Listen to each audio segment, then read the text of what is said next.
The Jerry Sandusky trial is underway in Pennsylvania. We're joined by our WGY legal analyst, Paul Harding of Martin Harding & Mazzotti. Good morning. Good morning, Kelly. Good morning, Chuck. Hey, Paul. What a circus this is. Already. We haven't even started. Well, hey, I don't know where to start. Hey, can I start with what bugged me the most? Yeah, I wanted to start, Paul. The judge in the case, 4 of the victims, I think there may be 8 alleged victims to testify, but 4 of them wanted to remain anonymous. If I understand it correctly, even the defense didn't have a problem. They didn't file a motion to have them publicly identified. But yet the judge said it was their duty to be identified and testify publicly. Do you understand why there would be such a ruling in a sex case? Yeah, you've got the Sixth Amendment. The defendant has an absolute right to face his accusers. And Pennsylvania, interestingly enough, does not have a law that protects adult witnesses. So here in New York, kind of thought about what the outcome might be, and I suspect the outcome would have been different here. But Pennsylvania does not allow for it, and the judge just took the bull by the horns, anticipating that if the trial went poorly with Sandusky, there would be an appeal, and this would be an appealable issue. So he's trying to nip that in the bud. So even if they're adults now, but they were children as victims, they still can't keep their identity anonymous. They do not have that in Pennsylvania. It would have been new law, and quite frankly, it could have happened, but that would have given fuel to the fire here for an appeal down the road. And I think the prosecution thinks they have a pretty strong case, so they're going to. And what they might lose is a couple of victims may not show up for trial. That's probably the worst case scenario. As you said, there's about 8. I think there are 8 victims, and they hope to get all 8 there to testify. And if a few don't, they'll go with what they have. Gotcha. Okay. Now, they're in the middle of jury selection right now. They seated a few jurors. They did not move this trial to a place that would be a little more impartial.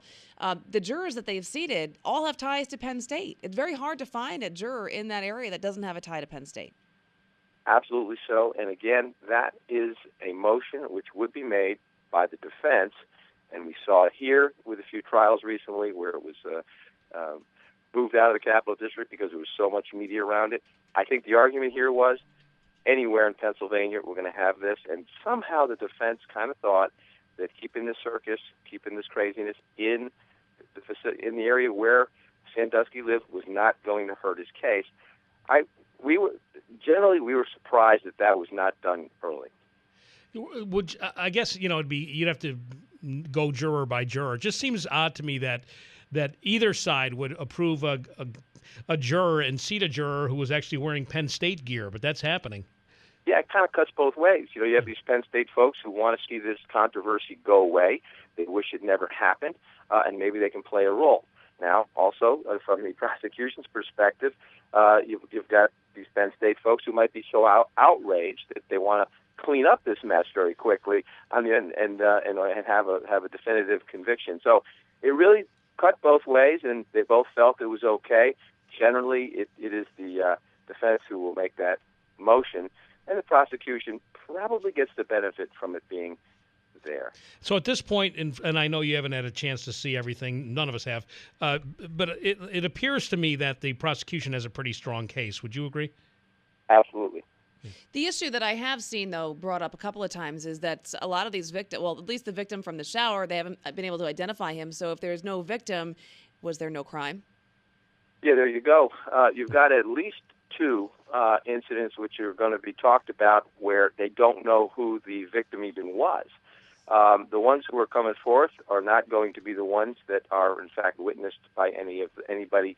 In addition, there won't be an additional witness to the actual witness and victim. So, yeah, they're going to be talking about that. And from a cross-examination perspective, yeah, they're going to have a little fun with that. They're going to be able to really make that look like maybe this McQueary guy saw something that he didn't see. There's another janitor who's going to come testify, but no victim. So those are some of the strengths of the defense case, but there's not a lot of them. Hey, Paul, thanks a lot for the time. Thanks, guys.